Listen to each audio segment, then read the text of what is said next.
plasmati da Cristo nella docilità. Ascoltiamo la parola di Dio dalla lettera di San Giacomo Apostolo.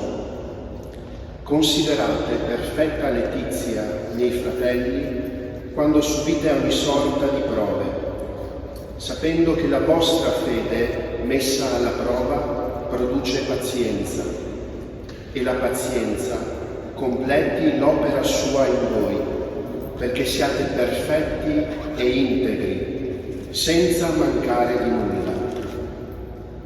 Lo sapete, fratelli miei carissimi, ognuno sia pronto ad ascoltare, lento a parlare e lento all'ira. Infatti l'ira dell'uomo non compie ciò che è giusto davanti a Dio. Perciò liberatevi da ogni impurità e da ogni eccesso di malizia. Accogliete con docilità la parola che è stata piantata in voi e può portarvi alla salvezza. Chi tra voi è saggio e intelligente, con la buona condotta mostri che le sue opere sono ispirate alla mitezza e alla sapienza. Ma se avete nel vostro cuore gelosia amara e spirito di contesa, non vantatevi e non dite menzogne contro la verità. Non è questa la sapienza che viene dall'alto, è terrestre, materiale, diabolica. Perché dove c'è gelosia e spirito di contesa c'è disordine di ogni sorta di cattive azioni. Invece la sapienza che viene dall'alto anzitutto è pura, poi pacifica, mite, arrendevole, piena di misericordia e di buoni frutti, imparziale e sincera. San Giacomo nella sua lettera ci intona al tema della docilità e, come ben rievocava Padre Marco, è metterci come la creta nelle mani del vasaio. Questa docilità è qualcosa che dice una posizione intermedia tra l'esercizio concreto del dominio di sé, delle virtù, e quella che è la verità di Dio, che è la verità incarnata di Cristo.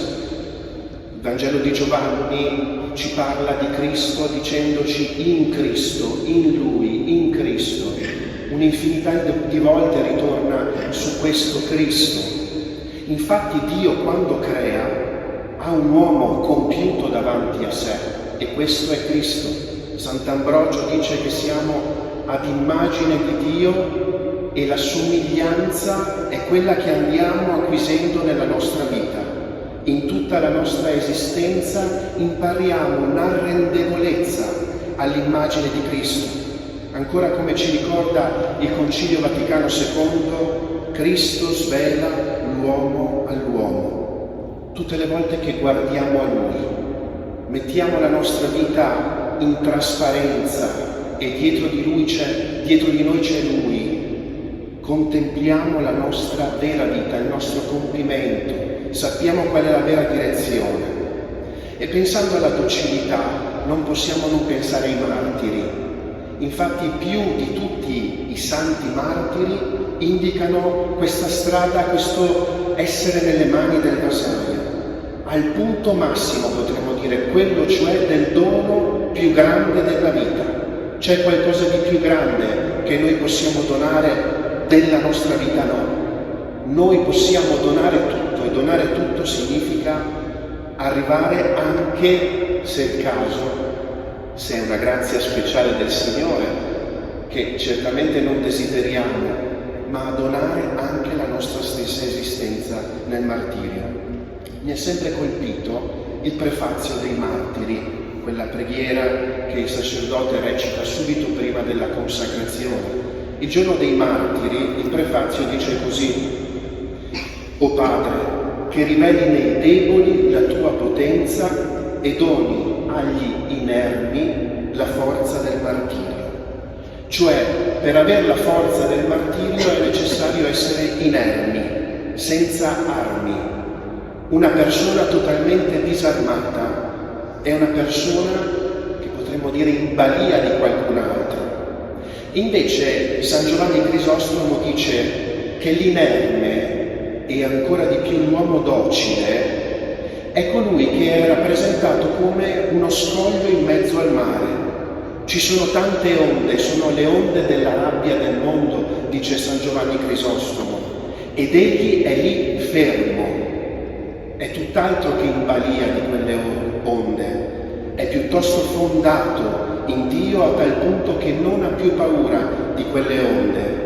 Egli è forte, è tutt'altro che pavido, è tutt'altro che pauroso. L'uomo docile è l'uomo, per la Sacra Scrittura, mite, mansueto, arrendevole. Sono tutti termini che il Nuovo Testamento usa per indicare colui che è nelle mani di Dio, colui che si lascia plasmare dalla verità di Cristo, che la riconosce secondo quella comunione sincronica e diacronica, e cioè la comunione con la Chiesa di oggi, che implica e presuppone la comunione con la Chiesa di sempre, con la Chiesa delle origini, con la Chiesa apostolica. Diversamente saremmo fuori da quella verità e diversamente saremmo incamminati in una strada che nulla ha a che fare con la docilità di cui ci parla tanto la Sacra Scrittura e l'Apostolo Giacomo in modo particolare. Questi sono dei presupposti per il cammino verso la docilità. Vi è infatti una indocilità e una rigidità che nasce dalla presunzione, dal sapere noi le cose. È l'orgoglio intellettuale e ancor peggio l'orgoglio spirituale, che rifiuta ogni maestro, che non si lascia correggere, non si lascia istruire. E dall'altra parte c'è quella pusillanimità e quell'eccesso che è la totale assenza di discernimento critico, la sottomissione cieca a qualsiasi voce, l'abbandono della propria responsabile personalità. Ebbene, la docilità ci permette di stare nel mezzo, e questo criterio è la vita di Cristo stesso. Egli è il docile per eccellenza. Imparate da me, che sono mite e umile di cuore. Lui segue il Padre, tutto fa in questa prospettiva di obbedienza. Infatti due sono le grandi virtù che accompagnano la docilità, anche queste per presupposto. Un aneddoto che ritroviamo nei processi di canonizzazione di San Filippo Neri, di cui abbiamo celebrato la memoria liturgica qualche giorno fa. Ebbene, questo aneddoto ricorda che alcuni papi, mi riferisco a Clemente VIII e a Gregorio XIV, andavano proprio da San Filippo affinché egli incontrasse coloro che si dicevano mistici. In particolare l'episodio racconta di una monaca che tutti definivano mistica. Il Papa voleva mettere un po' di chiarezza, capire se effettivamente questa monaca era ben impostata, fosse docile all'azione dello Spirito Santo. Ebbene, San Filippo, col suo stile arguto e privo di formalismi, va da questa monaca e aveva le scarpe insozzate con un po' di fango, e la prima cosa che gli dice è: mi puoi lavare le scarpe, pulire le scarpe? La monaca si rifiutò, sdegnata e lamentando l'insolenza. Filippo tornò subito dal Papa e disse: Santità, non è una santa, non fa miracoli, perché le manca la virtù principale, l'umiltà. Non c'è azione dello Spirito Santo, dice San Filippo, senza l'umiltà, senza l'obbedienza. La vicinanza a Dio si misura dalla capacità di abbassarsi. A me capita talvolta a Venezia, immerso nel turismo delle calli, di dover raggiungere il vaporetto, e lì, raggiungendo il vaporetto, c'è una coda stratosferica per cui bisogna fermarsi e attendere il vaporetto successivo. In quel momento l'animo mi dice di prendere il Kalashnikov e di sparare un po' a tutti, ma in quel momento dico: Signore, non sono io il salvatore del mondo, l'hai salvato tu il mondo. Ecco, e in quel momento ritorno in me stesso. Ecco, l'esercizio di umiltà di fronte alle circostanze che ci capitano nell'esistenza. Quando abbiamo fatto tutto quello che dovevamo fare per arrivare in tempo e tac, ti capita una Dio incidenza, tante volte, per cui non è dipeso dalla tua volontà, da te, ma lì il Signore prospetta un'altra strada. Fosse anche farti crescere nella capacità di essere inerme come i martiri. Io che vorrei tirare fuori qualche arma. Ecco. Allora il Signore con noi agisce un po' così e ci fa esercitare la virtù dell'umiltà, che sappiamo è la radix virtutum, è la radice dell'albero delle virtù, ma anche quella dell'obbedienza alle circostanze che non dipendono dalla nostra volontà. Il Signore ci esercita in questa obbedienza. E dato che va di moda citare un libro a me molto caro del Signore degli Anelli, voglio citare anch'io questo tratto che è un dialogo tra il Gandalf e sappiamo nelle miniere di Moria. Frodo da una parte dice a Gandalf: avrei tanto desiderato che tutto ciò non fosse accaduto ai miei giorni. E Gandalf risponde: anch'io, come tutti d'altronde, desiderano nei tempi come questi, ma non tocca a noi decidere. Tutto ciò che dobbiamo decidere è come impiegare il tempo che ci è dato. Un'immagine che rimanda alla provvidenza di Dio, al fatto che nella nostra esistenza il Signore ci parla, che le circostanze, il luogo in cui noi facciamo la volontà di Dio non bypassa mai la realtà. La realtà è testarda, la realtà è qualcosa che ci pone di fronte a una volontà che non è la nostra, ed è lì che si misura la nostra docilità, è lì che si vede qual è la nostra pasta, è lì che si vede il cammino spirituale che ciascuno di noi ha fatto. L'umiltà e l'obbedienza sono un cammino di trasformazione interiore. E d'altronde non c'è nulla di nuovo. Abramo è il modello assoluto dell'obbedienza a Dio, addirittura da portare suo figlio sopra il monte per essere sacrificato. Mosè è descritto come l'uomo mite e umile della terra nel libro dei Numeri, ed è colui che piano piano è condotto davanti al faraone, lui che non sapeva parlare, lui che si opponeva a quella chiamata, è colui che piano piano si lascia docilmente plasmare da Dio. Geremia, come abbiamo sentito, quella creta nelle mani del vasallo, il sacerdote Eli, che incarna la docilità nell'accettazione della volontà divina, è il Signore, faccia ciò che a lui parrà bene, riconosce il primato di Dio. Ecco, questa trasformazione interiore passa attraverso la realtà.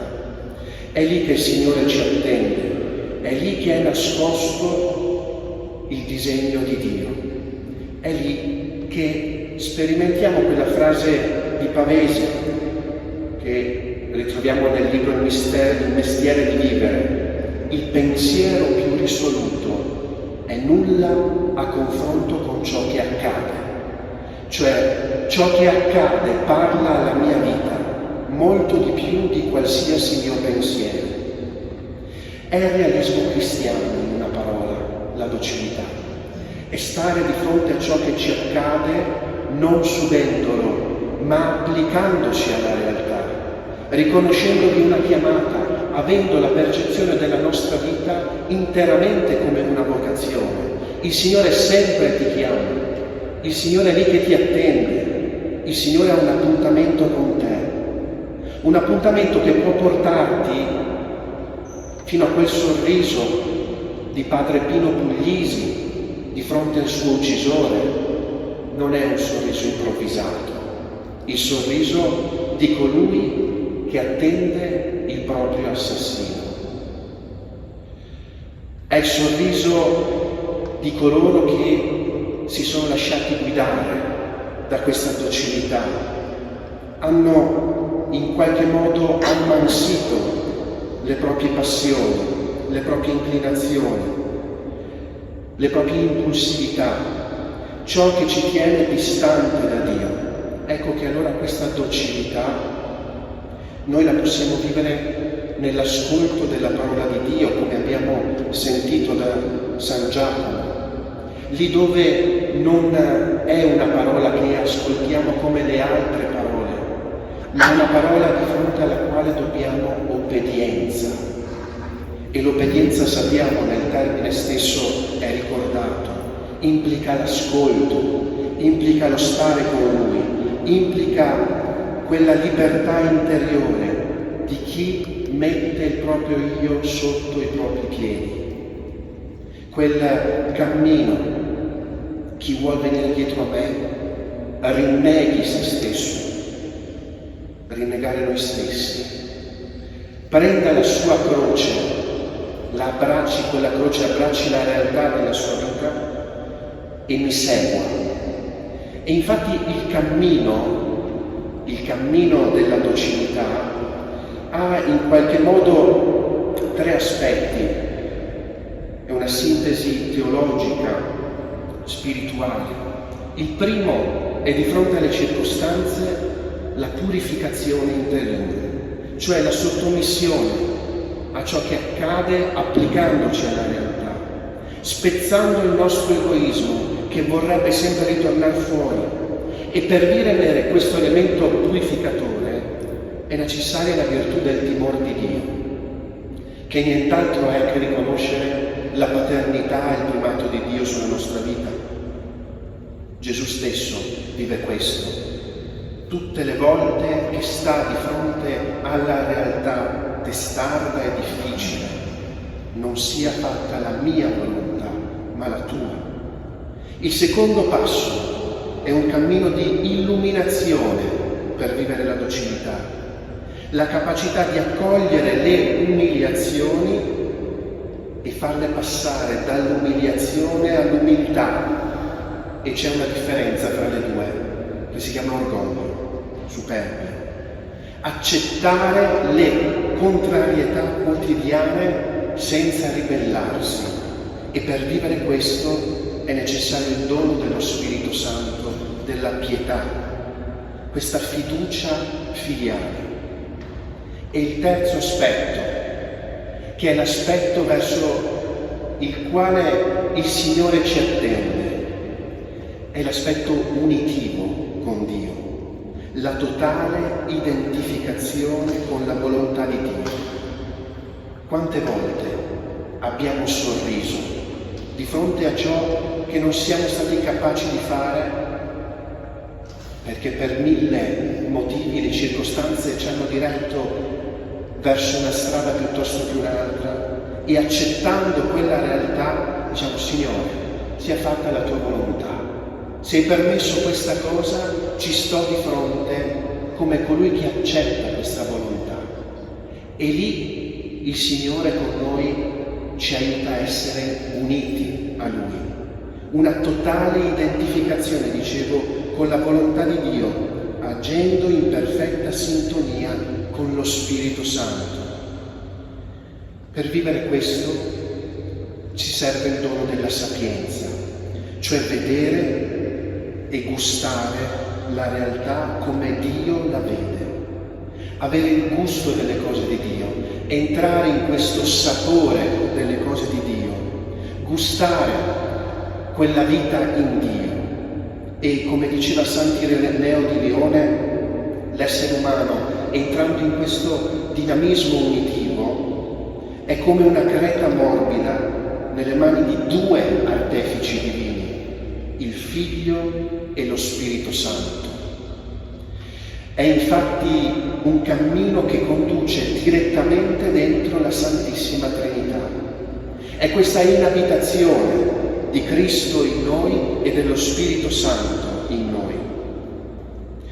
Un'immagine che è particolarmente ripresa dai padri della Chiesa, soprattutto dall'Oriente, dai padri orientali, cioè questa divinizzazione in noi. Però per camminare verso questa divinizzazione è necessario partire dall'umiltà e dall'obbedienza. È interessante notare che a proposito dell'obbedienza, Santa Faustina Kowalska scrive nel suo diario un episodio che gli è capitato. Sappiamo che lei parlava frequentemente con Gesù e Gesù gli diceva delle cose spirituali talvolta che non collimavano con quanto gli diceva il suo padre spirituale e il suo confessore. E a un certo punto Gesù gli dice: tu devi obbedire al tuo padre spirituale terreno, perché è lì che si misura la tua docilità all'azione dello Spirito Santo.